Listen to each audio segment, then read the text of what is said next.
Growing up in the small suburban town of Maplewood, Minnesota, my childhood was filled with memories of laughter and innocence, until life decided to test me in ways I could never have imagined. Jade, my cousin, and I were inseparable when we were kids. We used to spend hours playing hide-and-seek in her backyard, racing our bikes down quiet neighborhood streets, and dreaming about what the future might hold for us. Back then, she wasn't just my cousin, she was like a sister to me. But as we grew older, something shifted between us, something subtle yet profound. Jade had always been different from me. While I found comfort in routine and responsibility, she craved attention and luxury. Her father, my uncle, Thomas, was a man who carried the weight of the world on his shoulders. After being betrayed by Jade's mother before Jade was even born, he poured every ounce of energy into raising her alone. He worked long hours at the local factory, coming home late most nights with grease-stained hands and weary eyes. Despite everything, Uncle Thomas gave Jade the best life he could afford: private schooling, dance lessons, and even a modest college fund. Yet, no matter how much he sacrificed, it never seemed enough for her. As teenagers, the cracks in their relationship began to show. Jade would storm into our house unannounced, ranting bitterly about how unfair her father was. "He doesn't understand me," she'd say dramatically, pacing back and forth in our living room while my mom listened patiently. She complained endlessly about money, or rather, the lack thereof. One time, she begged my mom for $500 to buy a designer handbag she claimed she desperately needed. When Mom refused, Jade shot her an icy glare and muttered under her breath, "Some people are just so lucky." That comment stuck with me because it felt like a dagger wrapped in silk, a veiled insult aimed directly at me. You see, compared to Jade, my life was simple but stable. My parents weren't rich, but they provided a loving home where bills were paid on time and meals were shared around the dinner table. Jade didn't see it that way, though. To her, I was the privileged one, the cousin who didn't have to fight for scraps or beg for approval. What she failed to realize was that my stability came not from privilege but from gratitude and hard work. Still, her words planted seeds of resentment that slowly grew over time. Uncle Thomas, on the other hand, was a man shaped by pain and perseverance. His marriage fell apart after Jade's mother left him for another man, taking almost all their savings with her. The betrayal left him distrustful of others, including his own family. Though he loved Jade deeply, his love often manifested as stern discipline. When she turned 18, he sat her down and explained that while he'd done everything in his power to support her education, she was now responsible for financing her own dreams. It was a reasonable expectation, especially considering the sacrifices he'd made. But to Jade, it felt like abandonment. Their arguments became more frequent and intense. Jade accused him of being selfish and uncaring, while he pleaded with her to grow up and take responsibility for her life. Each confrontation drove them further apart, leaving behind a trail of bitterness and regret. And through it all, I stood on the sidelines, watching helplessly as the bond between father and daughter unraveled. Little did I know, these simmering tensions would soon explode into chaos, and drag me into a nightmare I couldn't escape. The tension between Jade and me had been simmering for weeks, but that day, it finally exploded into a confrontation I could never have anticipated. It was a humid summer afternoon in Maplewood, Minnesota. Temperatures soared to 95 degrees Fahrenheit 35 degrees Celsius, and the air felt thick with unease. Jade stormed into our house uninvited, her face flushed with anger after another heated argument with Uncle Thomas. My parents were out running errands, leaving me alone in the living room. Expecting her usual rant about how unfair her father was, I braced myself for yet another tirade. But this time, something snapped inside me. As she paced back and forth, complaining bitterly about her lack of financial support, I couldn't stay silent anymore. "You've already squandered so much money," I said firmly, my voice cutting through hers like a knife. "Dad worked hard his entire life to give you opportunities most people can only dream of. Now, instead of being grateful, you're throwing tantrums because he expects you to take responsibility for your own future." Jade froze mid-step, her eyes narrowing as if I'd struck her physically. She turned toward me, her tone dripping with venom. "Oh, here we go again, the perfect little cousin who thinks she knows everything. You don't understand what it's like to struggle, do you? Your life is so easy compared to mine." Her words stung, but they also fueled my frustration. "You call this struggling?" I shot back, gesturing around the spacious living room filled with expensive furniture and decor. "Look at where you live. Look at all the privileges you've had. Meanwhile, you refuse to lift a finger to help yourself. If you want more, then earn it, like everyone else does." For a moment, there was silence, a heavy, suffocating pause that seemed to stretch on forever. Then, without warning, Jade erupted. She screamed at the top of her lungs, hurling insults at me while tears streamed down her face. "You're nothing but a spoiled brat pretending to be better than everyone," she shrieked, grabbing a decorative vase from the coffee table and hurling it against the wall. The crash echoed through the house, shattering not just the glass but any semblance of civility between us. Sobbing uncontrollably, she stormed out, slamming the door behind her. I stood frozen, my heart pounding in my chest. Little did I know, this would be the calm before the storm. The next morning, my world imploded. My parents woke me early, their faces pale and drawn. "Your uncle and Jade are downstairs," Mom said softly, her voice trembling. Confused and groggy, I stumbled into the living room to find them waiting, Uncle Thomas looking grim, and Jade sitting on the couch, her head bowed as though overcome with grief. Before I could ask what was going on, Jade burst into tears and accused me of something unimaginable: sexual assault. "I trusted him," she sobbed, refusing to meet my gaze. "He lured me into his room last night when no one was home. He attacked me." My blood ran cold. "What? That's not true," I exclaimed, my voice shaking with disbelief. But my protests fell on deaf ears. My parents stared at me as though seeing me for the first time, as if I were a stranger capable of such monstrous behavior. Even Uncle Thomas avoided eye contact, his jaw clenched tightly. "Why would she lie about something like this?" Dad demanded, his voice rising sharply. "Explain yourself." "There's nothing to explain because it didn't happen," I shouted, desperation creeping into my tone. But the damage was done.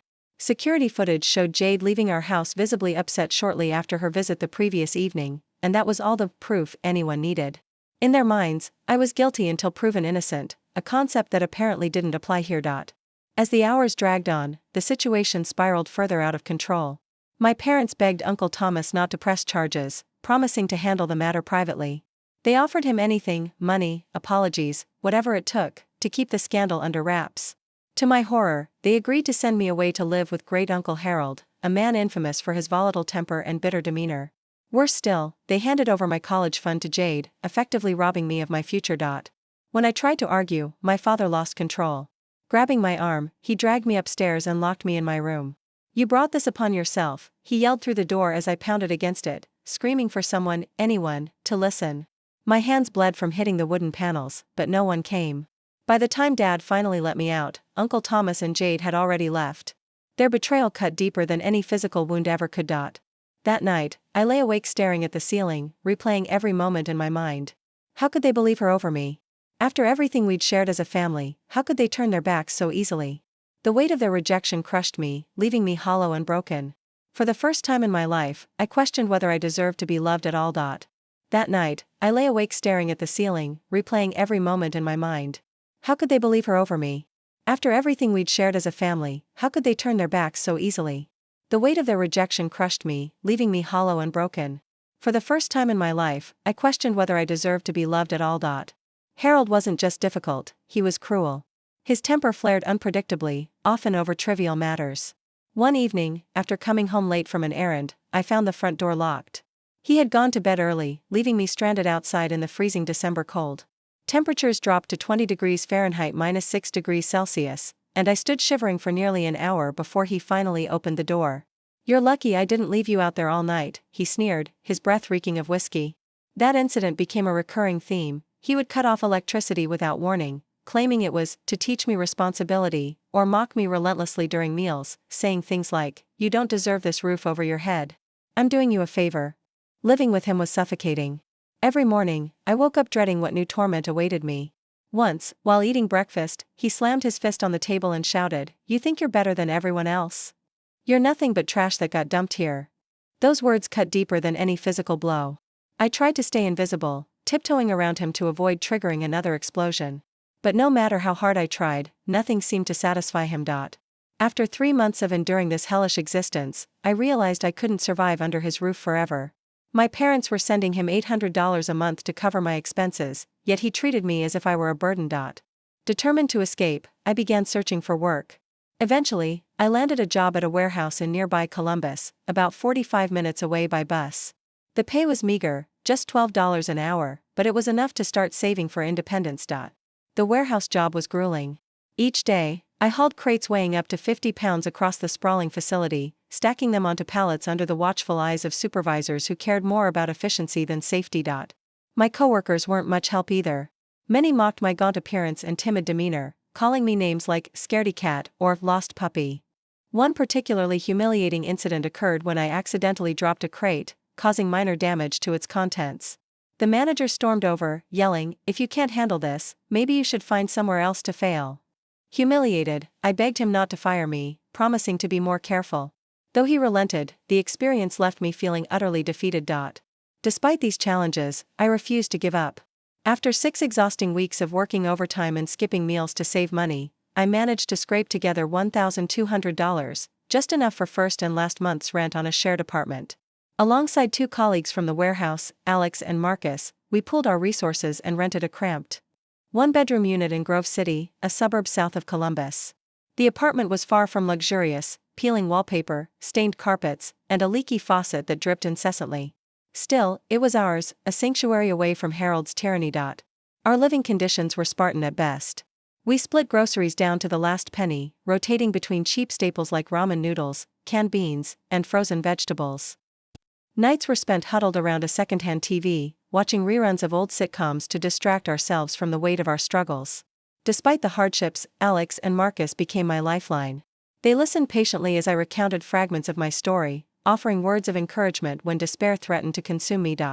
One particularly bleak night, I broke down completely. Sitting alone on the fire escape, staring out at the dimly lit parking lot below, I contemplated ending it all. The pain of betrayal, the loneliness, and the relentless grind of survival felt unbearable. Tears streamed down my face as I whispered, "What's the point of fighting anymore?" Sensing my distress, Alex joined me outside. Without judgment, he simply said, "You've come too far to quit now. We're in this together." Those simple words reignited a flicker of hope within me. Over time, I began rebuilding not just my life but also my sense of self-worth. Marcus taught me how to budget effectively, while Alex encouraged me to apply for better-paying jobs. Slowly but surely, things improved. By the end of the first year, I secured a position as a sales associate at a local electronics store, earning $18 an hour, a significant upgrade from the warehouse.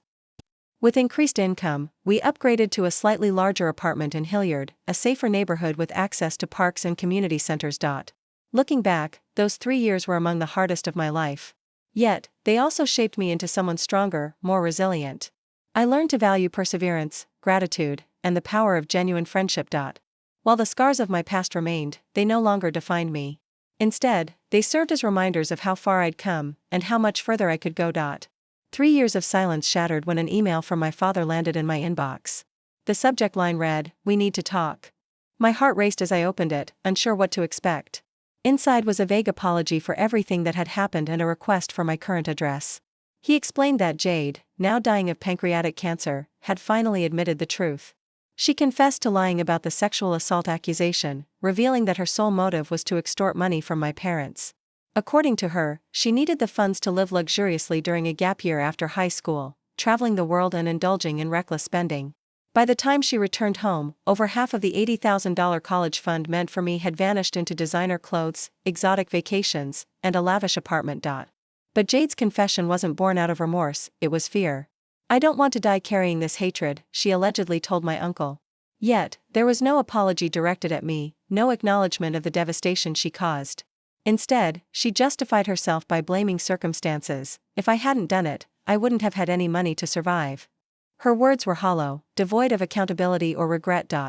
My family's response was equally infuriating. Within hours of reading the email, my phone buzzed incessantly with calls from my father, mother, and even Uncle Thomas. They didn't reach out to apologize or make amends, instead, they begged me to stay silent. "Jade is suffering enough," my dad pleaded. "She doesn't need more pain right now." Their concern for her well-being felt like a slap in the face. Where was their compassion when I was cast aside at 18? When I was forced to live with great-uncle Harold, cut off from everyone I loved? Now, they expected me to prioritize Jade's fragile state over my own justice. The injustice burned inside me like wildfire. How could they still side with her after everything? I confronted them through texts, my fingers trembling with rage. "Why didn't you think about me when I was pushed to the brink? Why are you protecting her now?" My messages went unanswered, except for one final plea: "Let sleeping dogs lie." That night, I couldn't sleep.